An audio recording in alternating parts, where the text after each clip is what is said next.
maanta waxaan mar kale saxaafadda iyo dadka Soomaaliyeed meel kasta oo caalamka uga nool yihiin soo hor istaagay arrin kale oo aad iyo aad muhiim u ah dalka Soomaaliya dal gob ah oo dawladnimo buuxda leh waaye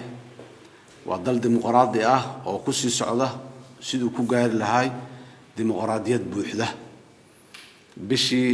bishan December 12keedii warqad ayaan soo saaray aniga oo aan uga hadlaayay arrinta ku saabsan dastuurka Jamhuuriyadda Federaalka Soomaaliya waa qabyo waa run laakiin haddana wax badan ayuu qeexaya oo cadeynaya sida ay u shaqeynayaan iyo sida dastuurka wax looga bedeli karo iyo waxa uu dhiman iyo cidda ay tahay inay wax ka bedesho dastuurkii ku caddahay qodobo cadcad ayaa qorayo nasiib darro madaxweynaha jamhuuriyadda amuurahaas oo dhan sidii caadada u ahayd oo weligiiba dastuurka isaga indhatiri jiray waa ku sii socdaa weli inuu dastuurkii intii noo qornayd oo khilaaf aanu ka taagnayn ee la isku raacsanay qodobadoodii ee hore loo ansixiyay lagu dhaqmayay 8 sano ku dhawaadka la soo dhaafay inuu sii dardaro oo mar walba oo sii waxeeyo warqadaas waxaan ku sheegay xilligii dastuurka dib u eegistiisii wixii la gaar lahaa shaqadii laga qaban lahaa lama qabanin hadee in marka si sharci ah oo qaanuunka dastuurku sidoo qorayo waafaqsan in sidii loo qaban lahaa la sii qeexo maadaama sidii hore ay suuroobi weyday warqadaas aad iyo aad ay u cadeeday waxay tixraacaysaa qodobada dastuurka ah faraya in asaas la qabto iyo baarlamaanka federaalka labada aqal ka kooban waajibaadkiisa qodobka 136 faqradiisa labaad aad iyo aad ayaan u xusnay waxay ahayday in labada aqal ee baarlamaanku isku yimaadaan arrintaas ay shir ay ka yeeshaan resolution ama qaraar ay ka soo saaraan qaraarkaasi madaxweynaha xafiiskiisa la geeyo madaxweynuhu markaa wareegto dikreeto madaxweyne ku soo saaro kadibna baafinta rasmiga ah lagu soo qoro sidaas waaye habka sharciga ah ee nidaamka waafaqsan ee waajibka dastuuriga ah oo farayo bisha December 24keedii waxaa gudoomiyaha golaha shacabka raaliga ahaada bisha December 16keedii gudoomiyaha golaha shacabka wuxuu qoray warqad anigu 12 aan warqadeeda soo saaray oo ku socota gudoomiyaha golaha shacabka gudoomiyaha aqalka sare ee madaxweynaha 16 bisha gudoomiyaha golaha shacabka warqad qaro oo ku codsanayo labada aqal inay isu yimaadaan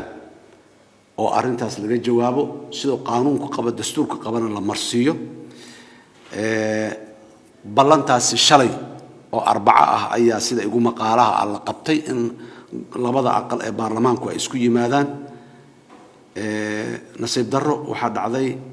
madaxweynuhu inuu arrintaasi uu ka goos adeegay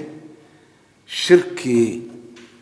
wadajirka ahaa ee labada aqal ee baarlamaanka ay yeelan lahaayeen madaxweynuhu inuu diiday kadibna uu dikreeto soo saaray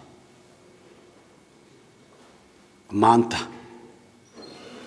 dikreetadaas marka oo waxaan 24 bisha December maanta dikreetadaas marka wax qaanuun ah iyo dastuur ah oo awood madaxweynaha ay cuskan tahay ma jiro madaxweynaha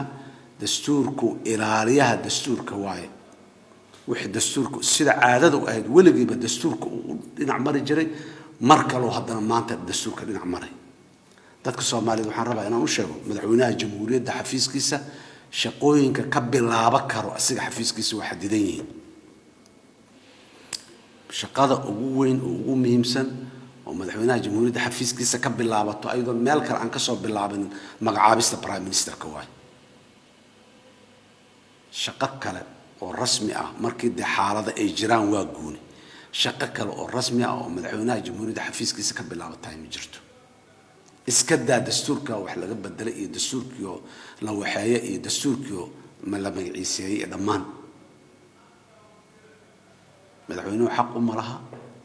sharci u malaha inuu meesha ka bilaabo processka dastuurka wax looga qabanaya dastuurka qoraya waana sida aan tilmaamay labada aqaloo kulma oo baarlamaanku qaraar ka soo baxo qaraarkaas madaxweynaha intuu aqbalo inuu dikreeto ku soo saaro dikreetadaasi markaa in baafinta rasmiga la geeyo meeshaas ku dhamaataa meeshaasna waa ka bilaabataa wadacad oo qeexan oo la garanayo madaxweynuhu maanta wuxuu sameeyay dadka Soomaaliyeed waxaan rabaa in xusuustooda dib ugu noqoto waa diktatoriyada dhismaheedii oo hore loo sii wado talaabka loo qaado shalay guddigii doorashooyinka oo la isku khilaafsan yahay oo kala dhiman oo dawlad goboleedyadii ay ka maqan yihiin qaarkood oo la leeyahay saraakiishii hebel iyo hebel iyo hebel ahaa iyo civil servantskii hebel iyo hebel ahaa ayaa ku jira qaanuun ma aha ayaa shalay jadwal oo ka soo saaray madaxweynuhu jadwalkii soo saaray dhaqsada jadwalkii soo saaray maantana tan uu ku xijiyay berri maxaa la filayaa madaxweynaha laga sugayaa dalkaani ma waxaa loo celinayaa in dikreeto madaxweyne lagu xukumo dastuurkii oo la laalay soo la micna ma aha ya dastuurkii jamhuuriyadda federaalka oo la laalay soo la micna ma aha dikreetada maanta madaxweynaha uu soo saaray dadka Soomaaliyeed had dhugooda soo noqdo Maxamed Cabdullaahi Farmaajo madaxweynaha jamhuuriyadda federaalka Soomaaliya dictatornimadii dhismaheedii ayuu dabaq kale ku sii daray maanta dhismihii dictatoriyada uu dabaq ku soo war dalkan waa dal dimuqraadi ah dastuuru leeyahay ummaddu ay ku heshiisay madaxweynuhu dhowr maro horena waa kuugu baaqnay waxaan kuugu baaqayaa wadada madax hoggaanka ah ee aad ku socoto wadadii saxda ahayd maahan wadadii Soomaali ku heshiisay ma aha wadadii lagu daawoobayay ee dalkan dib ugu soo kaban lahaa ma aha madaxweynaha jamhuuriyadda federaalka ah ayaa tahay laakiin xaq uma lihid qaanuunaad madaxweyne ku tahay ogow madaxweyne qaanuunkii dastuurka haddaad dardarto waxaad dardaraysaa waa madaxweynenimadaada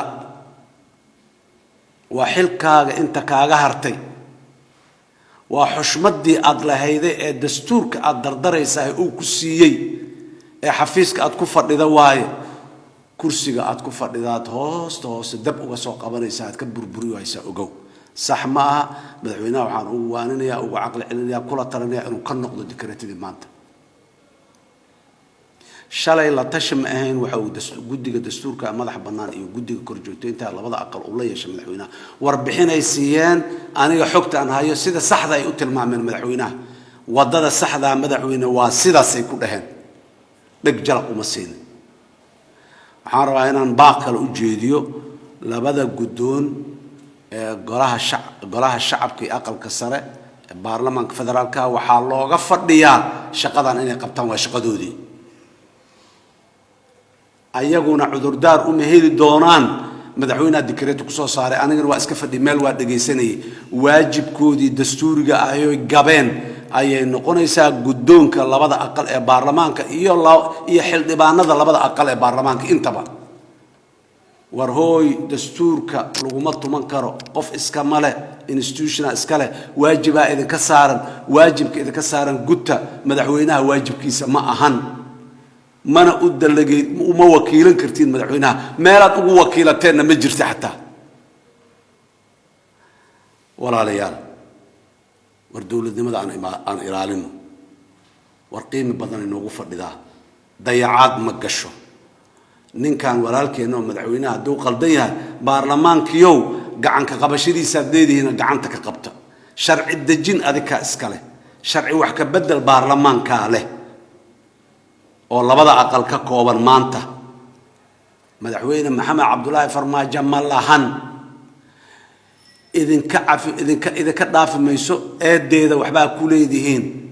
labada guddoomiyow ama guddoonka labada aqalow eedda waxbaa ku leedihiin golaha shacabka ee aqalka sare xildhibaanada ka tirsanow waxaad ku leedihiin eedda waxbaa ku leedihiin qabta shaqada oo dastuurka idin dirsaday haddaad qaban weydaana sababtaad u qaban weydeen iyo cidda idinka hortaagan inaad qabataan caddeeya ummadda Soomaaliyeed u sheega dhagahooda ha maqlaan